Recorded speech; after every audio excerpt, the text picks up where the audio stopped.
Hello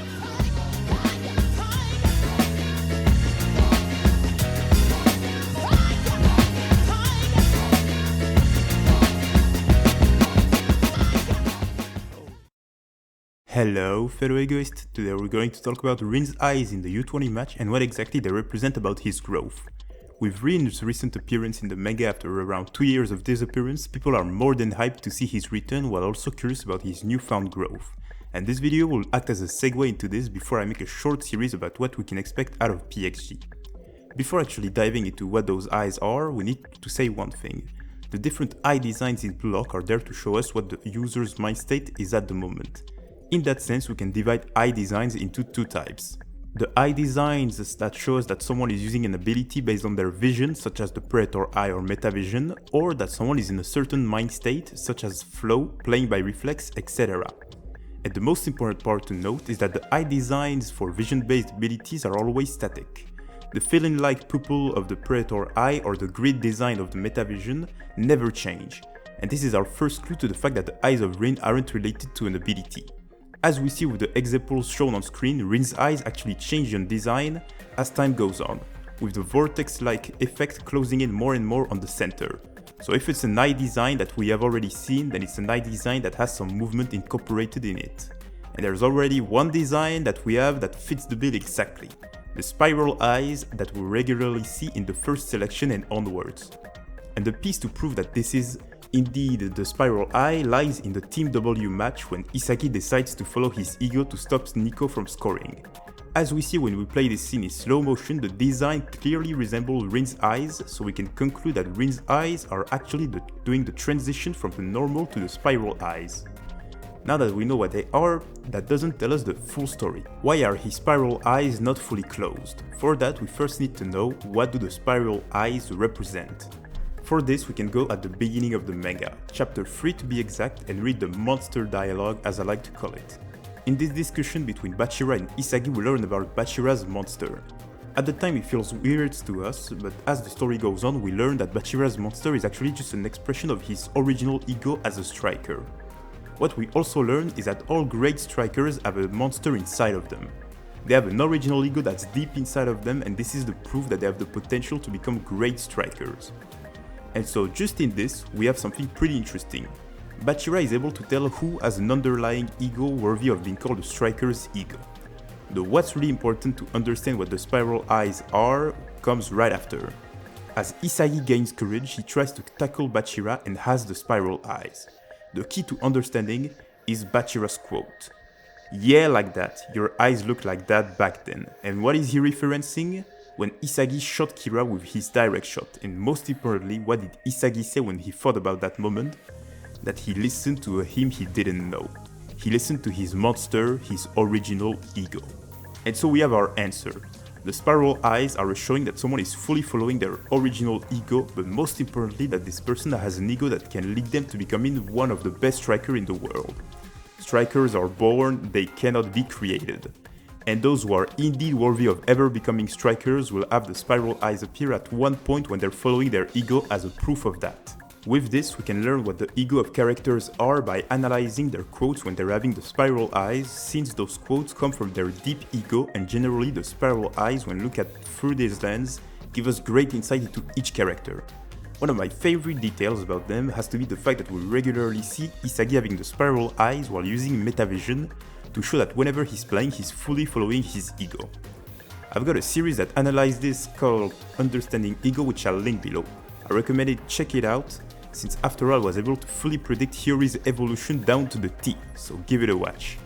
Now to go back to Rin, what does it tell us for Rin? Why were his spiral eyes not complete? For that we have to first look at Rin's story and the context of his awakening. When Rin first played football by scoring with a direct shot in his flashback, the important part to note are his thoughts. I wonder if I can become just like him, someday I want to be strong and cool just like him. I wonder if I can become the best striker in the world. The important part here is that Rin's instincts and ego awakened with the idea of becoming strong and cool, to become the best striker in the world. Rin didn't want to become Sai. Rather, he used Sai as a sort of idol to shape his idea of what it means to be strong and cool. But deep down, his first urge was to shoot, to want to become a striker. But what happens afterwards? Sai tells him that instead Rin can become the most amazing after him, and this right here is what changed Rin's destiny. An important thing to know about ego is that while it's a strong force, it's one you need to nurture. As we have seen with Isagi's story, here Rin first discovered his instincts, which were weak in a sense, as he hadn't developed them fully and just discovered them. So Sai's words, which came from basically his idol, were stronger than Rin's instinct and so took over. Now this might not seem like much, but this is actually the entire reason for Rin's complex with his brother and ego. Because Sai sort of groomed Rin into this idea of becoming second to Sai, and that Sai was Rin's idol, Rin decided to nurture this idea. So while Rin had all the talent in the world, Sai's words stopped him from utilizing his talent as full as he could. Rin's ego wasn't being developed since he was restricting himself to being just second after Sai. When Sai eventually leaves Japan, Rin is driven back even further. Because Sai was the only one who could understand his talent in his club, let alone in Japan, Rin was forced to find a new way to play. And when driven back into a corner, where did he go to? To his idol, his brother. Or rather the idea that he had of his brother, and decided to copy him as this was the only way for him to ever hope of being able to reach the world class in his current situation. So let's summarize quickly before continuing. We saw that Rin's ego aimed to become the best in the world, but then was cut short by Sai's word, which limited his ego to only being second in the world after Sai. Then after this, Rin's ego was restricted even more as he couldn't even play the way he wanted since Sai wasn't there. In the same way that Isagi's ego was sealed to appeal to his club's philosophy, Rin's ego was sealed in order for him to even be able to play. In a way, Rin was just like Shido, a wild demon who no one could handle. But instead of staying true to himself and his original impulses the same way that Shido did, Rin went on the path of self-restriction as to be able to continue to play football. There are many more similarities between the two, but I may make a video about them in the future. All I'll say is that Rin and Shido's relationship is basically the same as Isagi's and Kaiser. Now to continue our look at Rin's story. When Sai comes back to Japan, he faces Rin and tells him that he'll now aim to be a midfielder. And Rin takes the total piss out of it, but can you really blame him? As we have seen before, Rin was basically groomed into this role because of Sai's word and his love for his brother. He dedicated all his life to their dream, and now the person who he takes after, his idol, tells him that there are more people better than him and so will not continue on this path. Doesn't that seem cowardly? Now that doesn't mean that Rin's behavior is acceptable, but it's totally understandable when we take the fact that Rin was only 14 to 15 years old at the time. Now some people think that Sai didn't actually mean the words he said to Rin during their confrontation, but I think he did. Though that's another topic. What's really important is what comes after this interaction. As Rin is alone in his room, thinking about what happened, he can't digest it all and reacts to it by destroying all of Sai's trophies. And what do we see when we're looking at Rin's face afterwards? For the first time in his life up to this point, we see Rin having the spiral eyes. The first time Rin fully listened to his ego, even if not consciously, was when he was driven back into a corner by Sai, and those urges in the end came to give Rin a new goal. Destroy Sai. Now what about his time in Blue Lock? Rin is, well, as OP as it gets, destroying absolutely everyone and everything in his path, up until he meets Isagi, someone who challenged him so much that Rin had to go back into full defense mode as he realized he was on his way to being fully devoured. Know that the head block he did is basically the same that Isagi did when he was being devoured by Rin, and that he didn't know what to do, showing how both were being pushed by each other into a corner. But after winning and getting Isagi into his team, we see something interesting. Rin starts to play more freely with Isagi and Bachira, scoring a goal in the World 5 game that's oddly similar to his first goal ever. As Bachira said, Rin's demon, one that he doesn't understand fully, is yet to come out, but is starting to. And finally, we reach the U20 match. What's important is that while the game was relatively easy for Blue Lock in the first half, when push came to shove and the match started heating up, who became the protagonist? Isagi, who started to devour everyone in his team, as to become the protagonist. Rin's ego and the way he was currently playing didn't cut it now. He was getting devoured by Isagi and his role as the protagonist of the match was slowly fading away. And then the last straw was Sai going up a gear. Rin was losing his role as a protagonist, his place as the ace of Blue Lock, and now Sai was going too far away for Rin to ever catch up to, let alone destroy. And so Rin's goal that he had first aimed for when he listened to his original ego came back to the foreground. And finally, we arrive at Rin's awakening. With a corner kick at the last minute of standard play, Rin decided one thing: I will surpass Sai. No to Rin's words in his mind: kill, kill.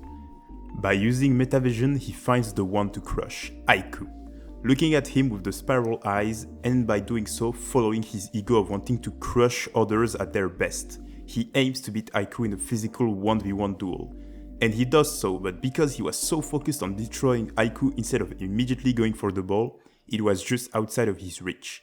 Though finally, when Rin accepted defeat, Isagi appears to defend the ball and get Blue Lock on the final counterattack. With this, Rin was forced to realize Blue Lock wouldn't let himself lose. Blue Lock wouldn't let him be alone, and this awakened fully the ego of Rin. Not being able to handle being restricted by anything anymore, Rin's ego fully takes over. The spiral eyes appear once again, but this time with a crack in them. He has decided he will destroy and ruin absolutely everything on the field. And so now we can understand what those unfinished spiral eyes meant. They were there to show Rin slowly and consciously awakening his ego. The more he dribbled past the defense, the more his ego awakened. And so the closer his spiral eyes were being close to be completed. All of Rin's life led up to this moment where he was finally listening to his urges. Finally arriving at the 1v2 situation with the option to pass, he instead fully dives into his ego and shoots. Or does he really? As we know, Rin misses the shot and Sai calls Rin still lukewarm. Why is that? The reason is that Rin still hadn't fully listened to his ego. As we see, Rin's spiral eyes aren't complete. There's still something missing in him, and this caused him to fail.